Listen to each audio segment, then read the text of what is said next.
Hello,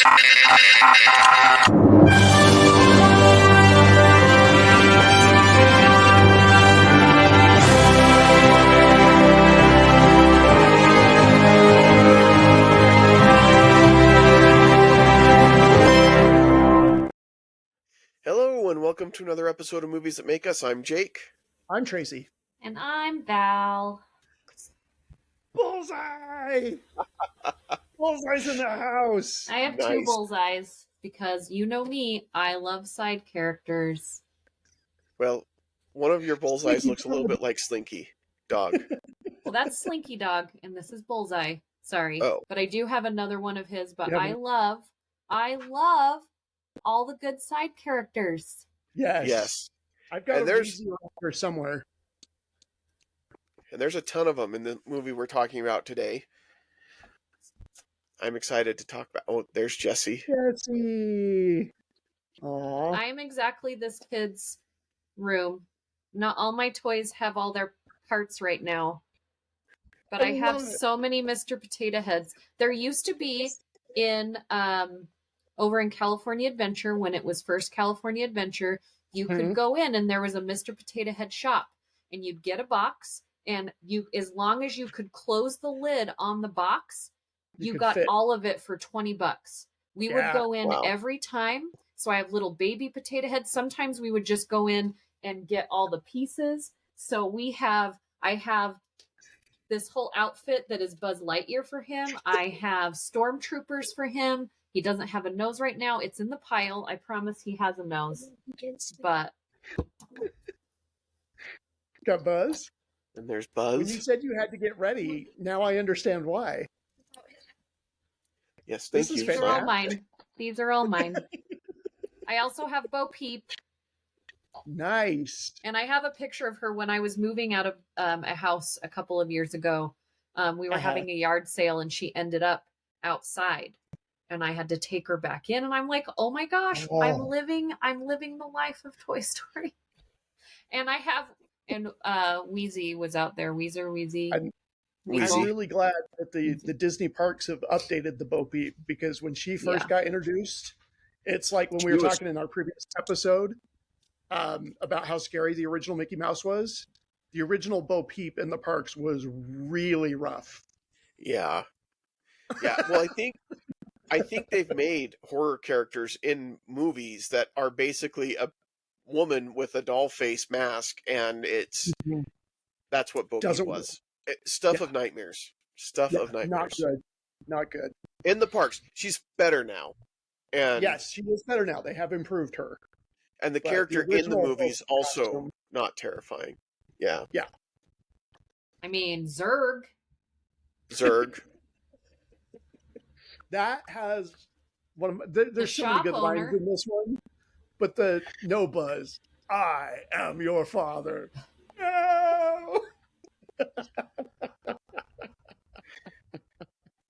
So good. I think one of the first times that one of my kids watched Empire Strikes Back and they got to that line with Luke and Darth Vader, their response was, "Oh, that's just like Toy Story." And that's when I knew I may have failed as a parent in some way. Nope. As long as they get the reference either coming from either direction, then it's okay. Yeah, then it's totally fine. Well, this is going to be a good episode as far as the movie goes, because there's a lot of times we talk and then we kind of start talking about the movie and then we go completely off the rails. And I'm thinking about the Karate Kid episode that we did one time and all that kind of stuff. Yeah. But today it seems like we're not even doing any of the introductory stuff. We're jumping right into talking about the movie and the characters, and that just means that halfway through we're going to have some kind of tangent. Well, for sure. I don't know how we don't do that, because that's just what we do. Let's talk about that's just what we do. This film, I'm going to call it a film, is why does everybody love it so much? Like, what is your thing about this film that makes you love it so much? Tracy. Oh. the scene that gets me every single time, and I think it's the most poignant part of, and this is the great thing, like every Toy Story movie is good, right? Like Toy Story 2 ends and you go, that was perfect. And then 3 comes out and you're like, I don't know if they need to do a third one. And then you're like, oh, okay, that was really good. And then when the 4th one was coming out, we were all like, I don't know. And then the 4th one comes and you're like, okay, all right. And now the 5th one, so we'll see. But to me, this scene is the most poignant, and it is the Sarah McLachlan "When She Loved Me" song. Like that is so. That's like there's certain moments in Pixar films where they just hit you in the gut emotionally. It's like the opening sequence of Up, but when they do the Sarah McLachlan, singing about how when this girl loved me, and she's being abandoned at the side of the road, and you're just like crying in the theater going, this poor toy. Listen, there's a reason Humane Society has used her music for so long. She's just so good and so powerful in her music and her singing. I think for me, what's interesting, Toy Story 2 came out in 1999. And that was, I'm going into my senior year in high school.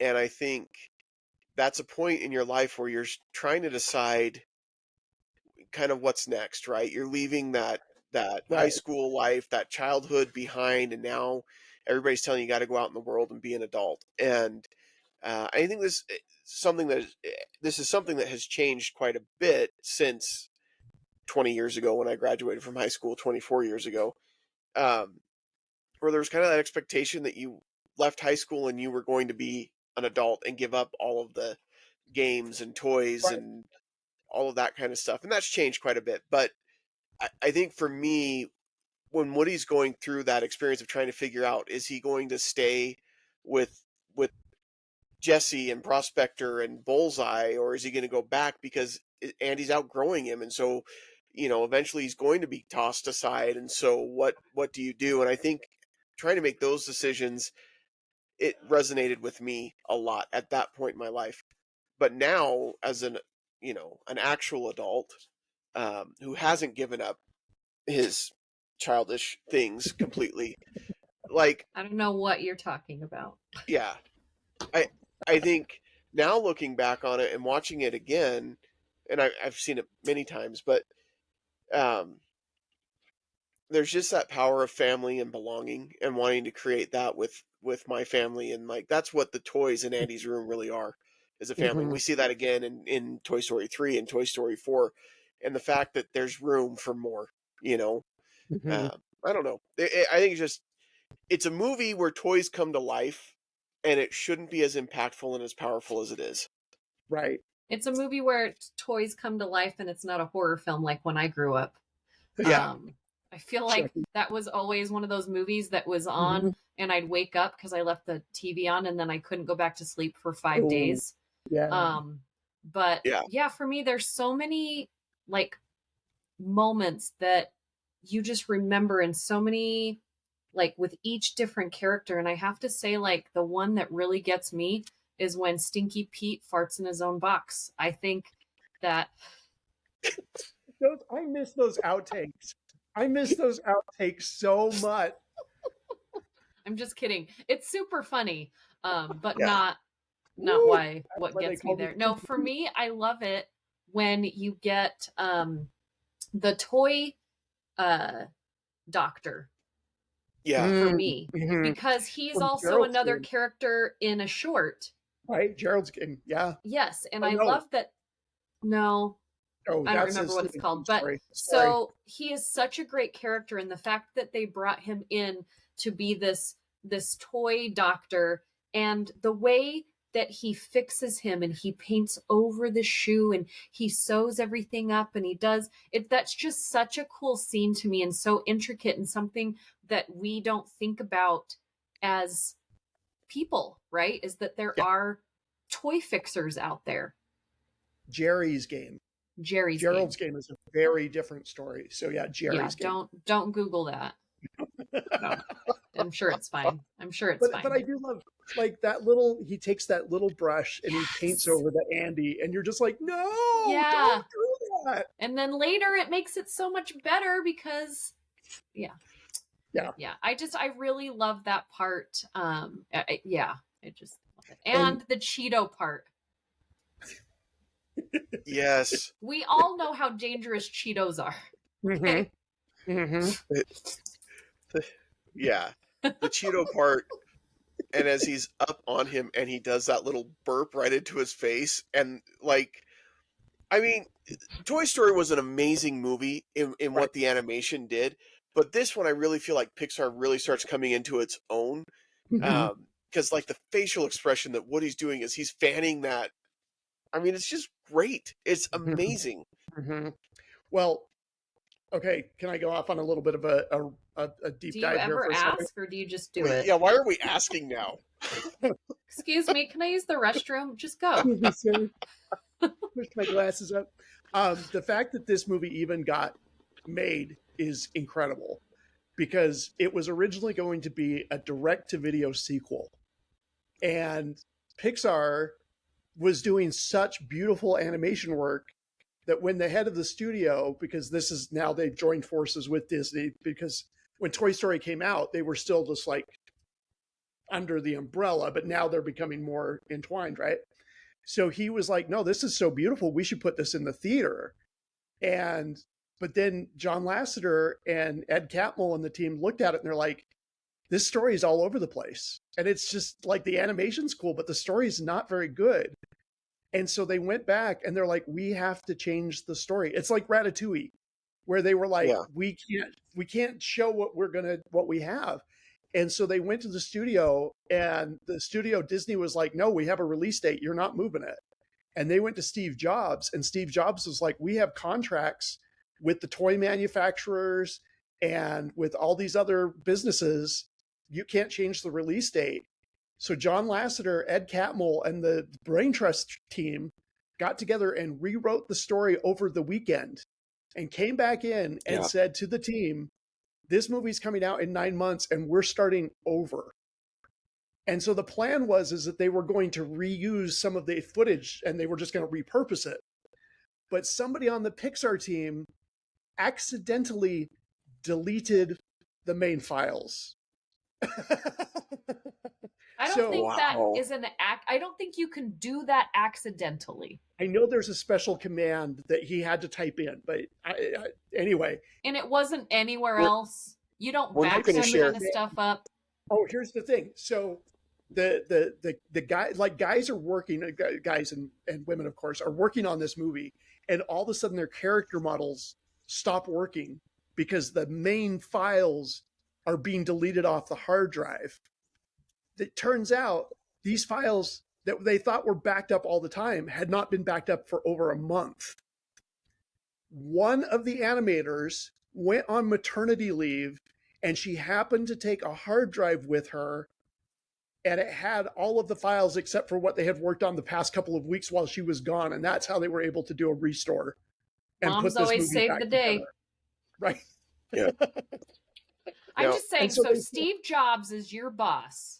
Yeah. But you're accidentally deleting files and you're not backing up your stuff and you can't. So little known fact. And so little known fact, that employee, his name was Tommy Dreamwork, and worked for DreamWorks Animation.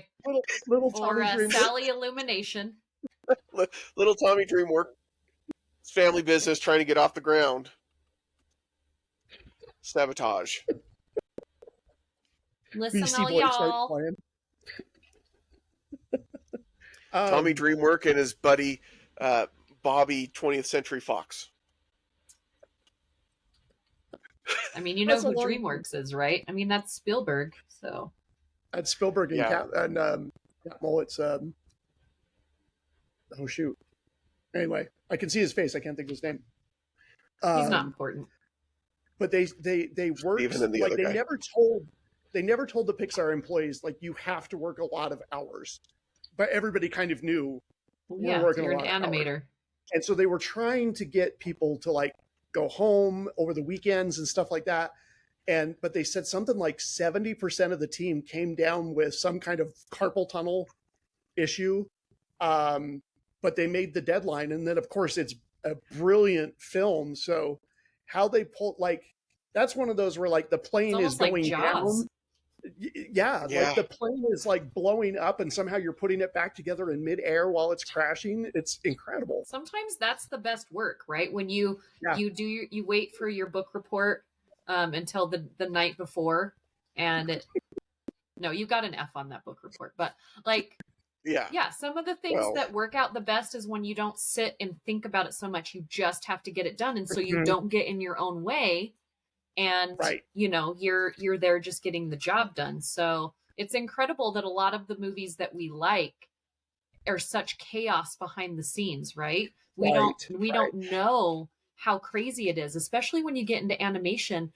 Those budgets, man, like, and it takes years for these movies to get made. Like, it usually takes years for movies to get out. But like a regular movie set is maybe 6 months, right? Right. But then it's going to be about a year out by the time you wrap to the time it's out in theater. You're about a year. If you're lucky. But these animated films, you're talking 4 or 5 years just in the animation. You're so sick of yourself and your topic by the time you're done with it. Mm-hmm. Well, for some people, it doesn't take long to be sick of themselves. Just right. Stay. Now I have Matthew Sweet's "Sick of Myself" song stuck in my head. That's a deep cut. I mean, we're just sad all the way through this episode. You thought you were going to have fun here, but we're deep diving into some. I'm sure Toy Story 2 is a blast, but see if we can bring you down. This week in cinema therapy. Anyway. No, different show. That's not us. I know. Little nod to them. Yeah, it's a good show. Known Jonathan for a long time. It's, to me, in the cast for Toy Story that they've been able to bring on throughout everything is so great. We always wait for, the John Ratzenberger zinger. I love that they brought Kelsey Grammer on as Stinky Pete for this one. Annie Potts as Bo Peep was like, I would have never thought that they would have grabbed somebody like Annie Potts. Because she's another one where you see her in a show and you're like, oh, I love her. And she's just been in all of these different things as these side characters. And she is so great in this. And then, you get Jessie, which is Joan Cusack, comes in and just totally kills that role. Role. Oh my gosh. Just, So she came to FanX one time with her brother John, and I had John sign my Better Off Dead photo, and he was very much too cool for school. Like, he was wearing his sunglasses. He didn't really talk to the people much, and maybe it was just an off day. But I go over to Joan, and I had one of my first challenges that I ever did for the Run Disney races was a Toy Story challenge, where I had done a 10K one day and then I did the half the next day, and it was a Toy Story, or it was a Pixar themed jacket, and it had Jessie on it. And so I had her sign it, and she's like, oh, this is so cool. And she's just so excited, and she's asking me about the race and everything. And so then I get it signed, and then she's like I start to walk away. She goes, wait, come back. And I'm like, okay. And I walk over, she goes, I forgot to write wahoo. I have to write wahoo. Oh my gosh, I love that. I love that. Okay, that's fantastic. I am literally, and then it has her signature right next to the Jessie illustration on the jacket. She's so great. Awesome. I am today years old knowing that Jodie Benson is the voice of Barbie. Yeah. I had no idea. Yeah, the voice of Ariel, Little Mermaid. Yeah. And that Barbie. Sorry, go ahead. Her daughter. Yeah, her daughter's playing Ariel in a musical. Her daughter, and it's all over the interwebs. You can see her daughter singing, and like, how would that be like to have to live up to something? Oh, like kudos to her. Kudos to her for even getting in there. Yeah. But that Barbie scene, like I love when they're driving through the toy store, and she's like, on your right, you'll see a bunch of Buzz Lightyears because some short-sighted producers did not produce enough toys for the which is true, because when the Toy Story came out, they didn't think it was going to be that big of a hit, so they only had a couple of toys for the Toy Story. And like Mr. Potato Head, they didn't license the Toy Story version and stuff like that. And so when she's like, some short-sighted executives did not greenlight enough toy manufacturers, and I'm just like, that line is just so great. Well, and they've always been really like self-aware. Pixar is typically pretty self-aware about that kind of stuff, and so I wonder how many Buzz Lightyears have been sold now over the years since the original Toy Story came out. It's got to be a huge number. Oh, I got to imagine. Yeah, even though Woody's kind of the lead Buzz as far as toys go. Yeah. Well, just how much money they must make off of just the merchandise off of the Toy Story movies. I mean, which they can thank Star Wars for that. Yeah. But I mean, you got like they have that whole Toy Story shop in Disneyland and over in Walt Disney World, and they have the whole Toy Story land over in Walt Disney World, and I still want to see that. The Slinky Dog coaster is a lot of fun. Oh. I'm looking forward to trying that one out, riding that one. That's a fun coaster. I've heard good things. Probably won't do the alien ride because I don't do circles. Have you done the? I don't do circles. I don't do circles. I can't turn left. That's the problem. I'm not an omni-turner. Have you done the Mater ride at Disneyland? No.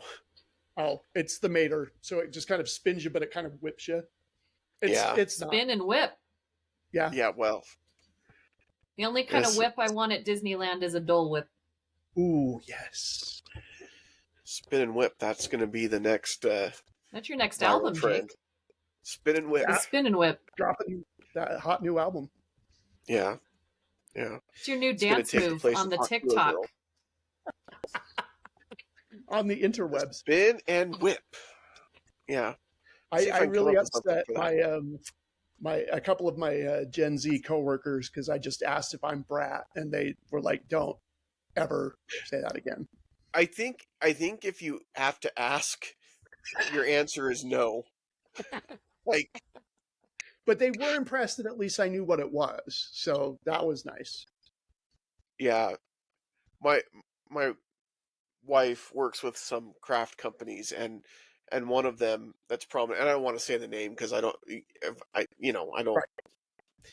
But they started saying that they were so brat and everything, and my wife's like, "What does this even mean?" I said, "I just don't think it's even their target audience, to be honest." We had to look it up because. But good for them being trendy, trying to get on that brat trend. Yeah, they told me that when the kids come up with the word, then it moves to the teenagers, and then it moves up to the kids' moms start to hear about it, and then when the kids' moms explain to me what it is, then it's way over. Yeah. Did the musician come up with the word? I don't have kids. It was Charlie XCX. Yeah. So I have to rely on my coworker who has young kids, who the kids are into all of this, and then she learns about it. So by the time she learns about it, it's pretty much over. And then by the time she tells me, and then I say it, then it's completely dead. I just like that it's okay for me now to walk around calling kids brats, and I'm not going to get in trouble for it. That's true. Yeah. Your kid's a brat. Want a brat. No. Different. Same spelling, different word. I definitely want to tell parents sometimes that their kids are brats. I see it all the time. I'm like, so there was our tangent. All right. Yep. So we sandwiched it in the middle. We did. Now, if you like tangents and you like our show, you want to come to FestEvil in August 31st at Valley Fair Mall in West Valley if you're going to be in town. It's free to get into FestEvil, and they have asked us to come talk about great movie villains. So I we are love a going good to do villain. that. Do you have a favorite? A favorite there's so movie many to villain? choose from. Or like maybe one of your top 5? You don't need to give your number 1 because obviously we're going to tell people when they come to the Right. FestEvil, but maybe I like think one that's in your top 10. I'll put one in that's probably think- not super common, and I'm going to go Okay. with old Biff in Back to the Future 2. Ooh. All right. I like that choice. Yeah. I like that one. Yeah. I mean, Biff all around, but Yeah. yeah. But old Biff. Yeah. Yeah. Going back in time.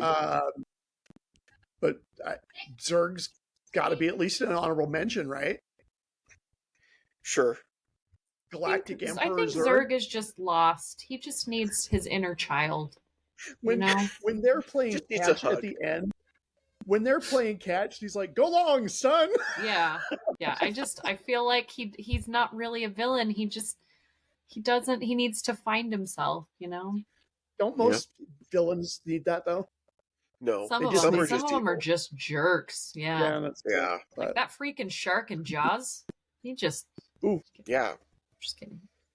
But he's just hungry. a shark doing shark things. I know, right? Yeah. We invaded his territory. Yeah, we're the villains. I've seen really, the video of the killer whale jumping out of the water and sinking that boat. That's called Free Willy. They were in his way. They were in his way.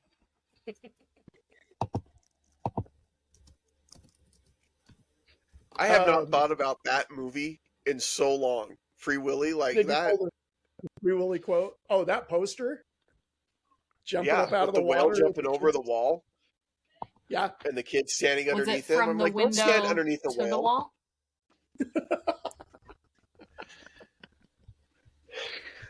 So, Toy Story 2 is in rarefied air, in my opinion, because it's one of those sequels that does really, I think, exceed the original. I think it's better than Toy Story.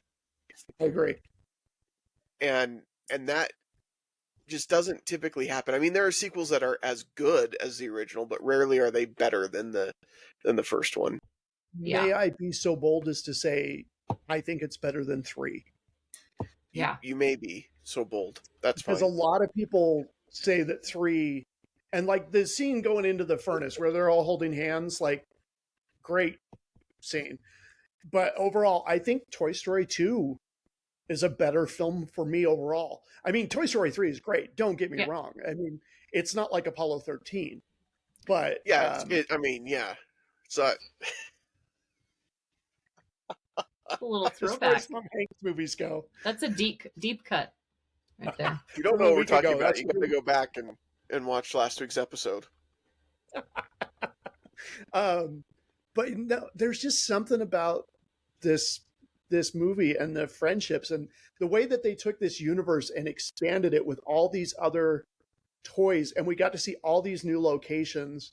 And I read, and it's hard because like Lasseter was such an icon for me for so long, and then you learn about a lot of what he did as a person, and so you kind of have to go, oof, but he talked about how he's a toy collector, and so Al is really based on him because he would go and collect these toys and things, and then he was like, he'd have him in his office and the kids would come in, his kids, and they'd want to play with him, and he's like, no, you can't play with that, that's a collectible and it's worth something. And so then he'd give them other toys to play with, and eventually was like, you know what, toys are meant to be played with. And that's kind of where that part of the story comes from, about how you can't live in the box, you've got to get out. And the whole thing about being a toy is being dirty, and the Velveteen Rabbit analogy, and being scuffed up and being damaged because a child loved you, and that is the best thing that a toy could ever have. And that these other toys, Pete and Jesse, and they never got until later, but up until that point they never had that opportunity that Woody did. Well, I think that's what makes Jesse even a little bit more tragic even than Pete, because Pete never got it right. He was always just meant in the box, and Pete is that one toy in the series. You guys, if you remember shopping for toys, or if you've gone shop, there's that one figure that's everywhere. They've got like 20 of them on the shelf, and like it's the one that nobody wants, and that was Stinky Pete. And it's the one that you buy because it's the one that completes the collection. You don't Right. necessarily want it, but you've got to have a complete collection. Or it's the one that your grandparents buy for you because they know you want one of those toys, but that's the only one that they could find. That's a good point. Yeah. But I think Jessie's even more tragic because she was loved at one point and then Yeah. accidentally left behind. And And so then, now she's got a chance to have a family again. yeah. I think that's even worse when you've been there, you've felt it, you've experienced it, and then it's ripped away from you. And that's why she's so closed off and so bitter toward Woody when she sees he's got Andy's name on his boot. She's, anyway. That shot of the cardboard box and you see her eyes peering out as the car drives away. Heartbreaking. Like so good. And again, you add Sarah McLachlan to the mix and it's just game over. And then when she's like, at the end, then she just kind of like has her back to him and she kind of just wipes her eye and she's like, no, go on. Go back to Andy. And it's just the pathos in her voice. Like Joan Cusack just knocks that whole role out of the park. Well, and even just the depth to the character, because when you first meet Jessie and they're like, you got to get back in the box. I promise you're going to get out of the box. And she doesn't want to go in the box. Well, yeah, because that's what happened. She was, and like, that's depth. For a kid's show, that's depth. Yeah. Yeah, I mean, it's all good. And I'm with you, Tracy. To me, this is the best Toy Story out of all the Toy Stories. Now, that does not negate any of the other Toy Story movies. I love them all. But Toy Story 2, for me, Jake said it best here, it's the depth of the characters. It's, Tracy talks about the music and how that gets with us. It is how Pixar does it best. When they really pay attention to the detail of the characters, they're understanding how the audience is going to react to what they're doing. They're giving you characters that are going to resonate with you. They make you want to go home and talk to your toys and pick them up off the floor because you don't want them to feel neglected, right? I immediately got Sammy one of those like toy hangers that goes up on the wall, and I put them up there and then I rotated them down every week. And then it was just to the point I have a picture of Sammy in her bed, just surrounded and sleeping in everything. All of her toys were out. I feel bad every time I put a toy in a donation bag, but then I'm like, but it's going to go somewhere where somebody will play with it instead of just at my house where I'm just looking at it, so it gave us feelings about things that we shouldn't have those feelings for as adults. And then kids, it gave them that's what I do. And it's okay to do that. Like I talk to my toys and I play with my toys and I do all these things. And so for me, it's just super smart. And I think without Toy Story 2 and this thrown together last minute story, that none of the other Toy Stories, we would not care about them as much as we do. The first one was great, and it was something we had never seen, and it was a great story. But this one really got us hooked and got us in and got us caring about everything that was coming next. Yeah, and I think you're right, because the first Toy Story, it's the first full-length computer animated film, so a lot of it's just like, I can't believe what I'm seeing, but the story's really good. Yeah. Then they have Bug's Life, which is cute, but it's not one that a lot of people are like, that really, like, that's like, yeah, it's good. It's a good Pixar film, but it's not like upper echelon. But then Toy Story 2 comes out, and then all of a sudden it hits you on this emotional level that we didn't really see in animated films. Right. And it just, all of a sudden you're like, oh, okay, we're playing on a different level here. Would you say it upped the Annie? Oh boy. I like it. I think that's, Val, you mentioned this is Pixar at its best, and I agree. I think that's when Pixar is its best, is when it doesn't shy away from the tough stuff. I mean, previously with the formula for a kids movie, if you're like, well, we're going to deal with this character who's been abandoned and what that feels like and how, she struggles with that and mentally and everything. no, that kids aren't going to get that. That's too deep for kids. And Pixar says, no, we're going to do it. And we see that again and again with the upper echelon Pixar movies. Inside Out 2 is another great example of that. And I don't know where Pixar or where Inside Out sits in your tier list, but it's a really good movie. And we see that with mental health and the anxiety attack and all of that happens in the movie. Most kids' movies would shy away from that, but Pixar doesn't. Yeah. And they go right in. The formula with Pixar is back in the old school days of Disney, is that they have their writers, their animators, and they're all sitting in a room and they're pitching their childhood memories. And they're pitching the memories and the storylines of their family members. And they're putting these feelings into movies. And so it's this real stuff. Even with the shorts, you feel that. So I really love the idea of how Pixar went in this way. They were created to basically sit in a room and throw ideas out. And when they stuck, they would grow from it. And somebody would chime in and say, oh, yes. And then they would do this because when I was a kid, this happened. And it's just this brain trust of a company. Collaborative. And it's so great because we've all seen movies that we know that it's a studio siloed film. And I'm not saying that those all fail, right? There's a place for them. But when you get into a collaboration space like old school Disney back in the day, that's when you know it's well. And I think that it's John Lasseter and Steve Jobs. And people think that Steve Jobs was all about his brain and you had to do what he did and he'd walk in and he'd have the last call. He would walk in and have the last call because somebody has to, right? But when you're on the front end of something that nobody's done before, whether it's technology, whether it's storytelling, whether it's all this stuff, good creators get into a room full of people and you go with the best story wins, the best idea wins. And that's how I know Pixar is so successful. Yeah, when Steve Jobs started Apple and you had that first Mac commercial, right? And it was clear that their mission was to challenge the status quo. And I think he recognized really early that he surrounded himself with people that had that same vision, that shared vision of challenging the status quo. And Pixar is a great example of that. And that's why I think he was so open to new ideas. Like, look, if you want to challenge something that's always been this way, let's hear it. Let's do it. Let's jump in. Well, and if you've listened to Bob Iger's book, which I recommend, he talks about how Steve Jobs really didn't want, Disney to come in and buy them. He did not like his Steve Jobs predecessor or Bob Iger's predecessor. And so they really kind of had the same, Bob Iger and Steve Jobs had this same mentality of, we want things to grow. We want new things to happen. And Steve Jobs actually came up with streaming.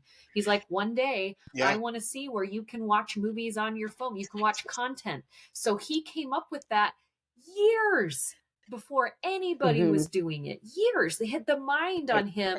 And the fact that he said, yes, I make computers, but yeah, John Lasseter, let's get together and put this technology here and create something, even bigger and better. And, then Bob Iger comes in. And when you put that together, it's just this fusion of greatness. If I had a time machine and I could go back and just witness the creation and the creativity, like if you could be a fly on the wall in some of those meetings in the early days of Pixar, where it was just pure imagination. And there was just it was almost like we don't know what we don't know. Yeah. So we're not worried about failing. Yeah. And if you read Ed Catmull's book, Creativity Inc., which I highly recommend, he talks about how one of the things that was their motto was, if you're going to fail, so you might as well fail fast and fail spectacularly. Run towards failure. Run towards failure, because then you know that that's not the path that you're going to take. And just that, because so much of Hollywood is so stifled in a lot of ways with the creativity, because you have to think about the marketing and the audience, and you have to think about the budget, and all those are important. But to just be so fearless when it's like, we're going to tell a story about an old guy whose wife dies and then he flies in his house to South America. We're going to tell What? a movie about a rat who becomes a chef in Paris. Yeah. We're going to tell a movie about monsters under the bed that then don't really want to scare kids. They'll, and just these ideas that they come up with. And it's interesting because I had a coworker just today tell me that he took his kids to see Despicable Me 4, and he's like, the kids liked it. I fell asleep. I'm like, yeah. And he's like, he goes, I love the Despicable Me movies, but that was rough. And not that every Pixar movie is great. Cars 2, Good Dinosaur, but I like Good Dinosaur. I like Good Dinosaur too. I think we're too rough on it. I agree, but the thing I'm saying is, like, even a bad Pixar movie, when there's very few of them, is still better than like 90% of the animated market out there. I would say, and you'll see something like, I'm excited for the Good Robot that's coming out with Lupita Nyong'o, and that's done by Illumination. Is it Illumination or is that DreamWorks? No, I think it's Illumination. But they like Robot Dreams. Oh, so good, amazing.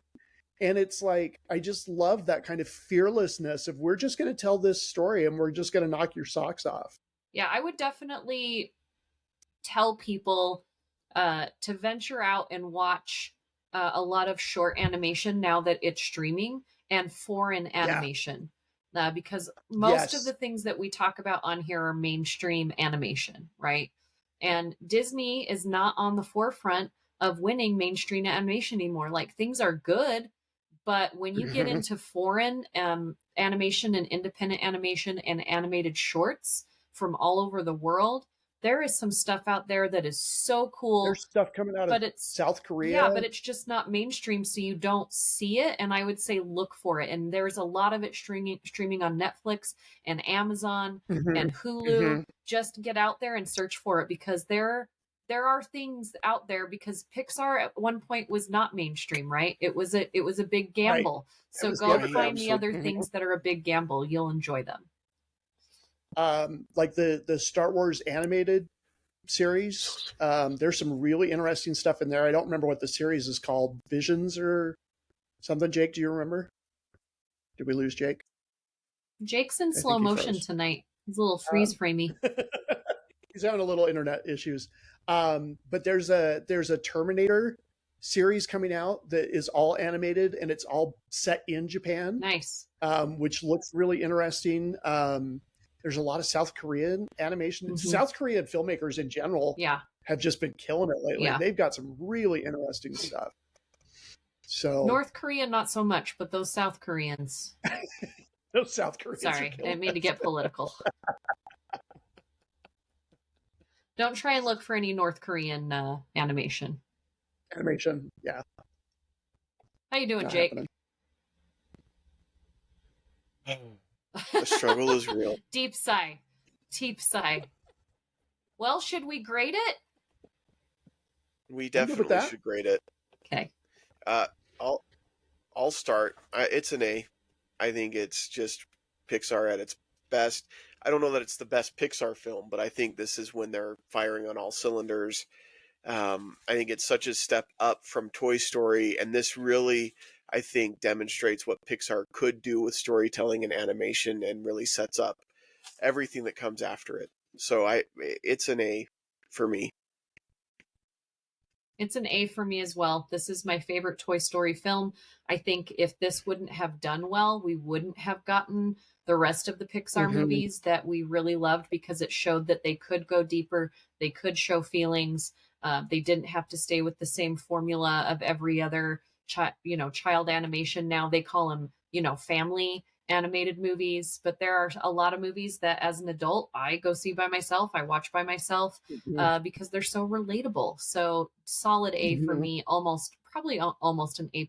If Up didn't exist, it would probably be my favorite Pixar movie. I'm just going to go A+. Like, and like Jake said, I don't know. It's so hard when you get into the upper echelon Pixars. Like, they're all kind of exist on that same A+ plane for me. It's just so good. There's so much heart to it.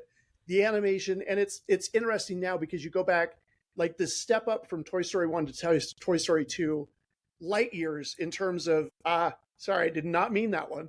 But like just leaps and bounds better than the first one was. And now you look at it and you're like, yeah, you can tell that it's a 1999 animated film. It doesn't have all the effects and stuff that we're used to now, but boy, does it still hold up just because of the story, the acting, and it's just got all the feels. So that one's an A+ for me. That's rarefied Pixar air. Yeah. That's the Mount Rushmore of Pixar. Toy Story 2 is on that. I was trying to think what my Mount Rushmore for Pixar would be, but I don't know. That's so hard. Think? Just throw out a couple. WALL-E would be up there. Up would be up there. Yep. I think this one goes up there as well. I'd throw Ratatouille up there. Yeah, Ratatouille, I could see that being up there. It's just so hard because I feel like picking 4 just off the top of my head, I'm going to miss one that I'm like, oh no, that one was actually really amazing too. But yeah. It's so hard. What are your it's so top interesting for? I think we should ask our audience, like, what would your Mount Rushmore of Pixar movies be? Does it match ours? Are we missing something? Or do you need to yell at us and say, but what about this one? Blake, we need to hear from you. Let us know. No, I was going to say we want to hear from everybody but Blake.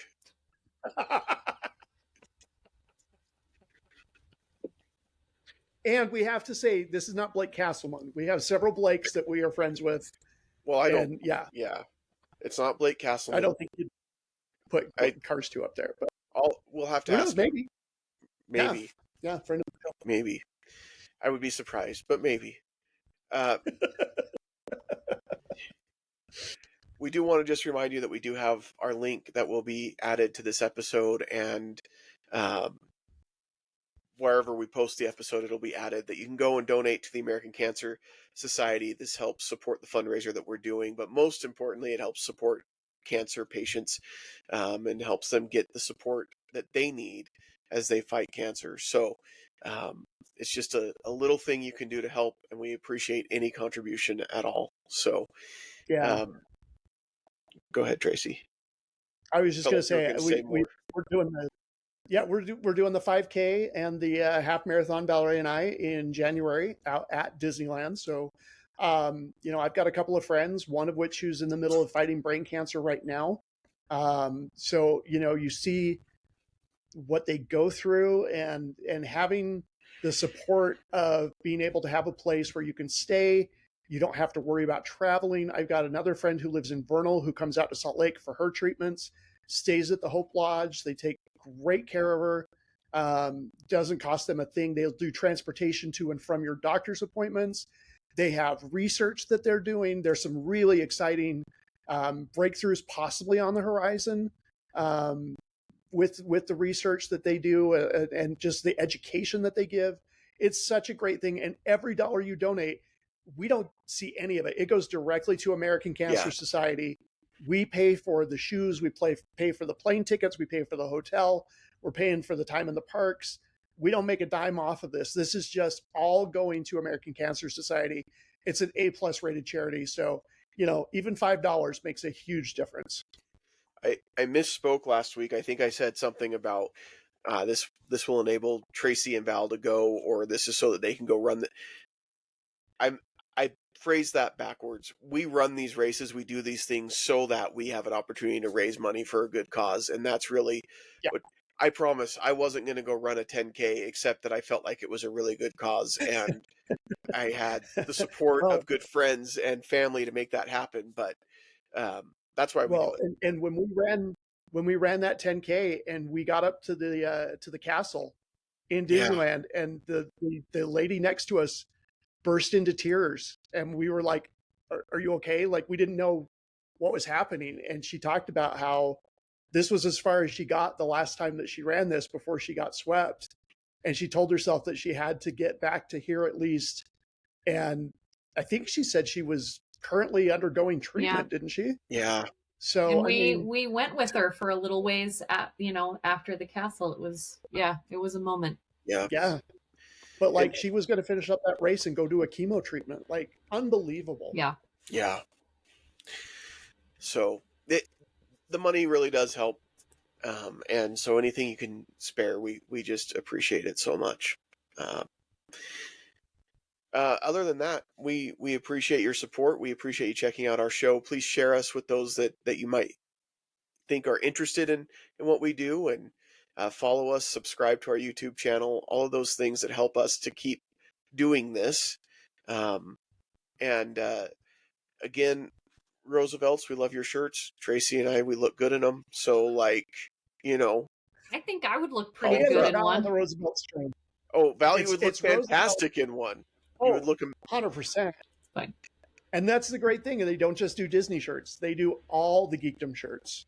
Yeah, they do. So they came out with some killer Batman ones last week. They've got Secret Warriors that just came out. So yeah, it's Roosevelt's with no vowels. And this is unpaid advertisement. We just love their stuff. We do. It could be paid advertisement. Give us a call. This would be one of the brands that if they ever reached out and said, hey, we'd like you to work with us, I would 100% be on board with it because I believe in the product that much. I don't know that that's ever going to happen, but if it did, I would 100% be on board. So, you know. Anyway. Anywho. Anyway. Okay, bye. Well, we've done 2 Tom Hanks movies in a row, so next time we'll do something completely different. Not Monty Python, but just something completely different. Yes. If you want something Monty Python-esque, check out Time Bandits on Apple TV Plus. Taika Waititi. I like channeling Taika. His inner Monty Python. I like Taika. I'll have to check it out. I haven't checked it out yet. I've been busy watching the Olympics. There's only been 2 episodes, I think, but yeah, it's a lot of fun. Yeah. Well, thank you so much for watching, listening. We appreciate it. And until next time, you've got a friend in me. And us. All 3 of us. Somebody loves me.